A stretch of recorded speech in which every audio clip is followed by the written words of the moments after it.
चौथा सवाल क्या है, भैंस की कुर्बानी के मसले में हरफियत पसंदी का आगाज कब से हुआ? हरफियत पसंदी का आगाज कब से हुआ? हरफियत पसंदी समझते हैं क्या है? हरफियत पसंदी का मतलब ये है कि बाद लोग ये कहते हैं कि कुर्बानी के जानवर का नाम कुरान में आया हुआ है, हदीस में आया हुआ है। वो इबिल है, ऊंट मुज़क्कर मुअन्नस, वो बकर है ना, गाय बैल मुज़क्कर मुअन्नस, वो मिसाल के तौर पर माज है, बकरा बकरी मुज़क्कर मुअन्नस, ऐसी मेढा है मुज़क्कर और मुअन्नस, ये आया हुआ है। अब आप लोग जो भैंस लेकर के आ रहे हैं, जिसको अरबी में जामूस कहते हैं, ये लफ्ज तो है ही नहीं कुरान में, भैंस का लफ्ज कुरान में नहीं आया, हदीस में नहीं आया, तो आप लोग कहां से पांचवें जानवर का इजाफा कर रहे हैं? इसको कहते हैं हरफियत पसंदी, यानी लफ्ज ढूंढना, हर्फ ढूंढना कि ये वर्ड नहीं है कुरान में, भैंस का लफ्ज नहीं है, जामूस का लफ्ज नहीं, कुरान में सुन्नत में कहीं नहीं आया हुआ, तो ये लोग ये आप कहां से ले आए? तो इसकी तारीफ तो बहुत आसान है समझ लेना, बहुत आसानी से। ये बात कब से शुरू हुई भाई? पहली सदी में, दूसरी सदी में, तीसरी, चौथी, पांचवी, छठी, सातवीं, आठवीं, नौवीं, 10वीं, 11वीं सदी, आपको कहीं भी उलमाए सलफ़े सालिहीन के यहाँ कहीं भी इख्तिलाफ नहीं मिलेगा कि किसी ने कहा हो कि इस काली नस्ल की कुर्बानी नहीं होगी, इसकी ज़कात भी दी जा रही है, ली जा रही, इसकी कुर्बानी भी हो रही है। और अभी थोड़ी देर पहले हमने इस सवाल के ज़िम्न में कहा था कि बहुत ही सराहत के साथ, है ना, अइम्मे इस्लाम से, इमाम इसहाक़ बिन राहुवै से, हजरत इमाम अहमद बिन हम्बल से, और उनके पहले इमाम शाफ़िई से, और ऐसे ही दीगर उलमा से ये बात आई हुई है कि कुर्बानी 7 लोगों की तरफ से होगी, है ना। और ऐसे ही हमने कहा अबुल वलीद बाजी ने यही बात कही अपनी किताब के अंदर, इमाम नववी ने यही बात कही अपनी किताबों के अंदर, डिटेल तफसील बयान की, बाकायदा नाम ले करके, ऊंट की इतनी इतनी किस्में सबकी कुर्बानी होगी, गाय बैल की इतनी इतनी किस्में सबकी कुर्बानी होगी, और बाकायदा नाम लिया उसके अंदर भैंस की कुर्बानी होगी। इमाम नववी कब के हैं? कब के? 7वीं सदी हिजरी के, आज से 700 साल, 750 साल पहले के, समझ रहे हैं। ऐसे ही और भी उलमा, इसलिए दोनों के हुक्म पर इजमा है कि दोनों का हुक्म सेम है। दोनों का हुक्म क्या है? एक है कि सफेद वाली, यानी जो हमारे यहाँ पाई जाती, अरब में पाई जाती, यहाँ भी पाई जाती है, और ये जो काली नस्ल है जिसको भैंस कहा जाता है, इन दोनों के हुक्म में कोई फर्क नहीं है, दोनों का हुक्म सेम। आई बात समझ? तो ये मामला आपको कब तक नहीं मिलेगा? हमारी अपनी मालूमात के मुताबिक पूरी तारीख में पहली बार अगर किसी ने कहा कि भाई जामूस का लफ्ज कुरान में नहीं आया है, हदीस में नहीं आया है, इसलिए इसकी कुर्बानी नहीं होगी, तो सबसे पहले जिसने ये बात कही है वो कौन है जानते हैं आप?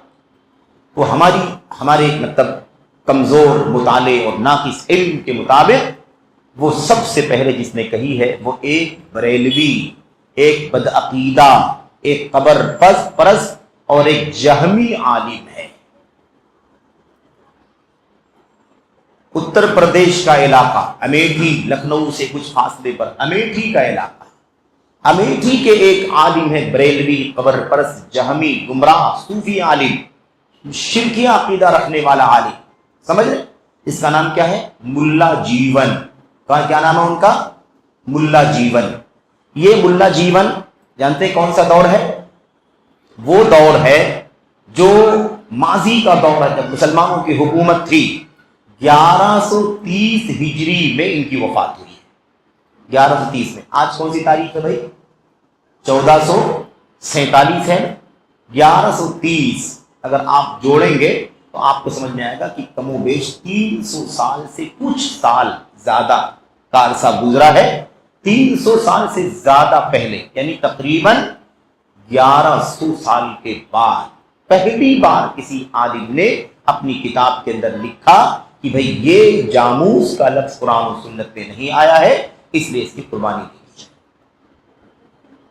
उसके पहले अरब के उलमा, अजम के उलमा और किसी ने भी नहीं कहा, समझ रहे?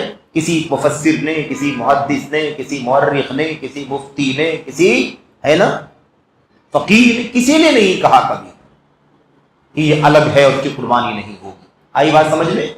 सबसे पहले किसने कहा? جس کی وفات 1130 ہجری میں ہوئی ہے، تقریباً 1817-18 میں، 1817-18 عیسوی میں اس شخص کی وفات ہوتی ہے۔ یہ شخص سمجھ رہے ہیں، یہ شخص اس شخص نے پہلی بار اپنی کتاب کے اندر لکھا، اور ان کی بہت ساری کتابیں ہیں، اور یہ کتابیں شرکیہ عقیدے پر اور بدعقیدگی پر، بدعات پر مشتمل ہیں۔ انہوں نے سب سے پہلے اپنی کتاب کے اندر لکھا۔ تو بھائی آپ کو اگر یہ سمجھنا ہے کہ ہے نا، جو سوال تھا کیا تھا، بھینس کی قربانی کے مسئلے میں حرفیت پسندی کا آغاز کب سے، اس کا آغاز کب سے ہوا، اگر ہم جاننا چاہیں گے تو 1100 سال کے بعد ہوا۔ اس کا آغاز کب سے ہوا؟ 1100 سال کے بعد۔ اچھا، یہ عالم کون تھے؟ بریلوی بدعقیدہ۔ اگر ہم سوچیں کہ بھائی سنت کے علماء، اہل حدیث علماء میں اگر کسی نے اس مسئلے میں کوئی اعتراض کیا تو کب اعتراض کیا؟ اگر آپ یہ دیکھنا چاہیں گے تو پھر یہ تو آج سے 40-45 سال پہلے وفات پانے والے ایک عالم ہیں، اور اہل حدیثوں کے علماء میں سے ہیں، بڑے علماء میں سے ہیں، جن کا نام ہے حافظ عبداللہ روغڑی، ہے نا، امرتسری، پنجاب کے ایک بڑے عالم اہل حدیث گزرے ہیں۔ انہوں نے یہ بات کہی ہے۔ آئی بات سمجھ لیں؟ اس سے پہلے آپ کو کوئی عالم نہیں ملے گا جس نے کہا ہو کہ بھینس کی قربانی اس لیے نہیں ہوگی کیونکہ اس کا نام قرآن میں، سنت میں نہیں آیا ہے۔ سلف کی جہاں تک بات ہے، علماء سلف، تابعین، تبع تابعین، ائمہ دین، آپ کو کیا ملے گا؟ سب نے اس کو بقر سمجھا، بقر گنا، بقر کاؤنٹ کیا، اور بقر کی وجہ سے زکوٰۃ بھی لی، بقر کی وجہ سے قربانی بھی کرتے رہے، جیسا کہ سارے علماء نے اپنی کتابوں میں لکھا، جیسا کہ ہم نے امام نووی وغیرہ کا ذکر آپ کے سامنے کیا ہے۔ تو اگر آپ تاریخ جاننا چاہیں تو ایسے جان سکتے ہیں کہ یہ جو لفظ آیا نا، یہ نام قرآن میں نہیں، جاموس کا ورڈ نہیں آیا، بقر کا لفظ آیا ہے نا، اور کیا آیا؟ ماز، بکرے کا لفظ آیا، ابل کا لفظ آیا ہے کہ نہیں، اور اس کے علاوہ ضان، میڈھے کا لفظ آیا، اور یہ جاموس کا لفظ نہیں آیا، اس لیے اس کی قربانی نہیں ہوگی۔ یہ جو لفظ پر بحث کرنے کے لیے لفظ نہیں آیا ہے، اس کی شروعات کب ہوئی ہے؟ ہم نے کہا 1130 میں وفات پائے ہیں، اس سے پہلے یہ بات انہوں نے اپنی کتاب کے اندر لکھی، تو 1100 سال تک یہ معاملہ نہیں تھا۔ 1100 سال کے بعد، اس کا مطلب 12ویں صدی ہجری میں پہلی بار حرفیت پسندی کا کیا ہوا؟ آغاز ہوا۔ یہ ہے اس مسئلے کا، اس سوال کا خلاصہ، اس کا جواب۔ ٹھیک ہے۔